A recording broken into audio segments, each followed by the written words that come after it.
Now, in all honesty, 613 laws that man designed, I allowed so that you could fail and understand. Works versus faith. James already answered this. I already hear people saying, I haven't really studied the Bible, Lord, so I don't know.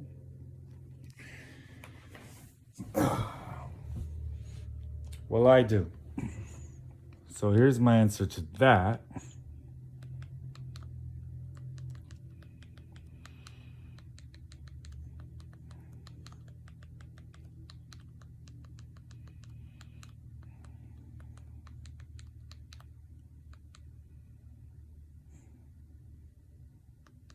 Well, for Mary, I wish for the I can't do that because you guys have everything dependent on money.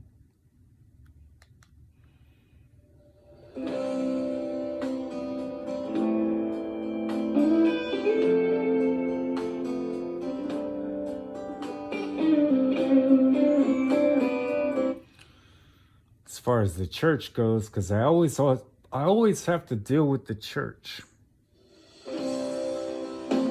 Maybe I'm tired after 4,000 years of dealing with the church. And then I just put it simply, I don't need to argue with you.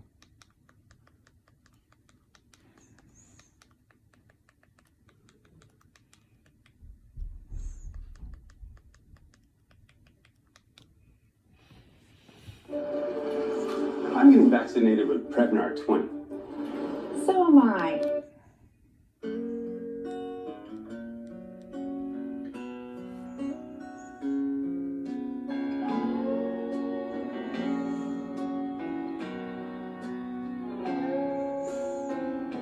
Well, I love her, but I love the fish. I spend all day out on this lake, and hell is all I catch. But today she met me at the door, said I would have to choose. If I hit that fishing hole today, she'd be packing all her things and she'd be gone by noon. I'm not good at social graces. Well, I'm gonna miss her when I get home. Right now I'm on this lake shore, sitting in the sun. I'm sure it'll be when I walk through that door tonight. Yeah, I'm gonna miss her. Oh, looky there, I've got a bite.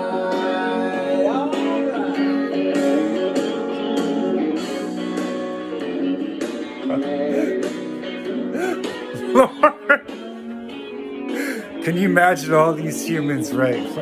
What? God himself? From here to There's a chance if I hurry, I could try, I could beg her to stay. or That water's right and the weather's perfect. No telling what I might catch today. So I'm gonna miss her when I get home. Right now I'm on this lake shore, and I'm sitting in the sun. I'm sure it'll hit me when I walk through that door tonight. Yeah, I'm gonna miss her. Oh, looky there, another bite. Yeah, I'm gonna miss her. Oh, looky there, I've got a bite. Peter, go over here, inside this fish. You'll find the penance so that we don't offend anybody.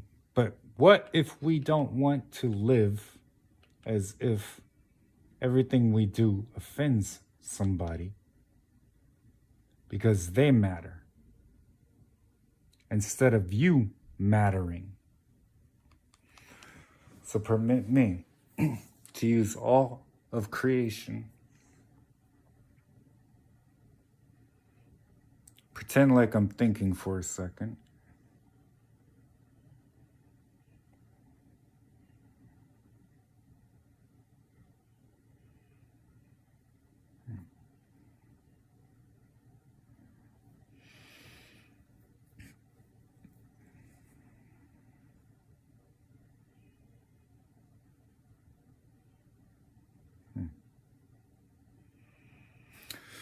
Logistically, the modern church is not set up for success. It's losing in the ranks of... If you were fighting a war, you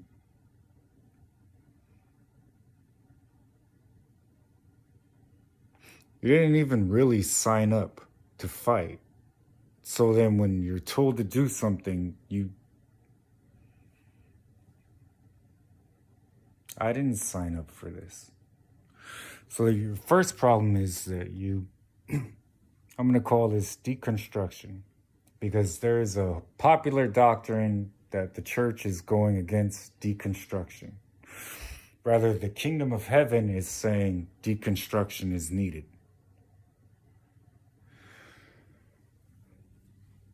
You sit there, I didn't sign up to be a disciple of Jesus. That's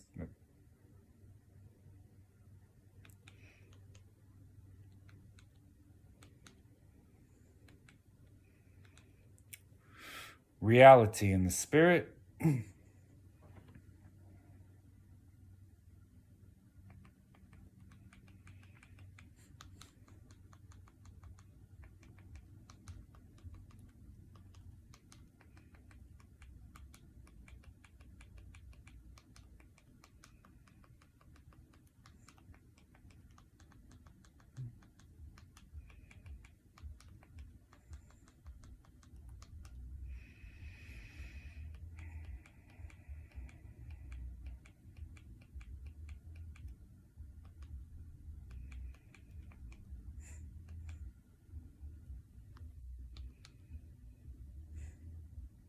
This is my gaming rig. That's you. I built it from 27. This is us. We'll see you on the beach. Our objective is to win the war. Buckle up. I just ate. That's you. Okay? Now, the real thing.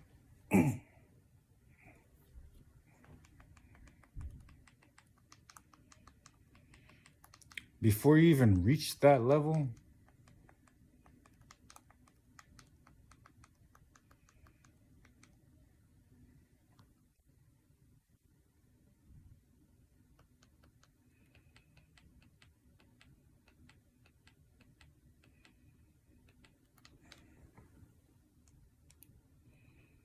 Five.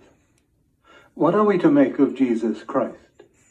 Reprinted from Asking Them Questions, third series, edited by Ronald Selby Wright, Oxford University Press, 1950, reproduced in Undeceptions, 1971, and now in God in the Dock, 1998. What are we to make of Jesus Christ? This is a question which has, in a sense, a frantically comic side. For the real question is not what are we to make of Christ, but what is he to make of us? The picture of a fly sitting deciding what it is going to make of an elephant has comic elements about it. But perhaps the questioner meant, what are we to make of him in the sense of, how are we to solve the historical problem set us by the recorded sayings and acts of this man? This problem is to reconcile two things. On the one hand, you have got the almost generally admitted depth and sanity of his moral teaching, which is not very seriously questioned even by those who are opposed to Christianity. In fact, I find when I am arguing with very anti-God people that they rather make a point of saying, I am entirely in favor of the moral teaching of Christianity. And there seems to be a general agreement that in the teaching of this man and of his immediate followers, moral truth is exhibited at its purest and... I apologize. I've had the tiredness of holding a phone. best. It is not sloppy idealism. It is full of wisdom and shrewdness. The whole thing is realistic, fresh to the highest degree, the product of a sane mind. That is one phenomenon. The other phenomenon is the quite appalling nature of this man's theological remarks. You all know what I mean, and I want rather to stress the point that the appalling claim which this man seems to be making is not merely made at one moment of his career. There is, of course, the one moment which led to his execution, the moment at which the high priest said to him, "Who are you?" "I am the Anointed, the Son of the uncreated God, and you shall see me appearing at the end of all history as the judge of the universe." But that claim, in fact, does not rest on this one dramatic moment. When you look into his conversation, you will find this sort of claim running throughout the whole thing. For instance, he went about saying to people, "I forgive your sins." And now, it is quite natural for a man to forgive something you do to him. Thus, if somebody cheats me out of £5, it is quite possible and reasonable for me to say, "Well, I forgive him, we will say no more about it." What on earth would you say if somebody had done you out of £5 and I said, "That is all right, I forgive him"? Then there is a curious thing which seems to slip out almost by accident. On one occasion, this man is sitting, looking down on Jerusalem from the hill above it, and suddenly in comes an extraordinary remark.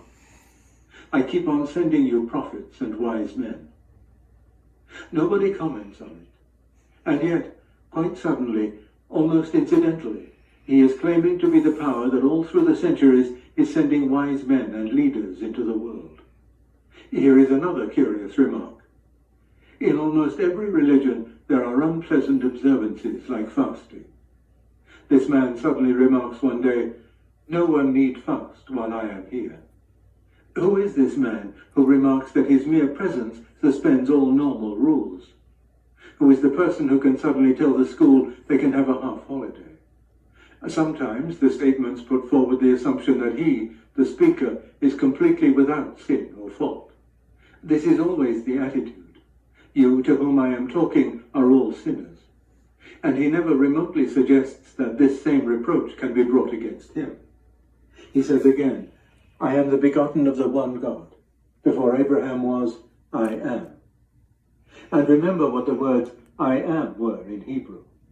They were the name of God, which must not be spoken by any human being, the name which it was death to utter. Safe like repair, safe like replace. If you get a big old crack like this, trust the pros at Safeway to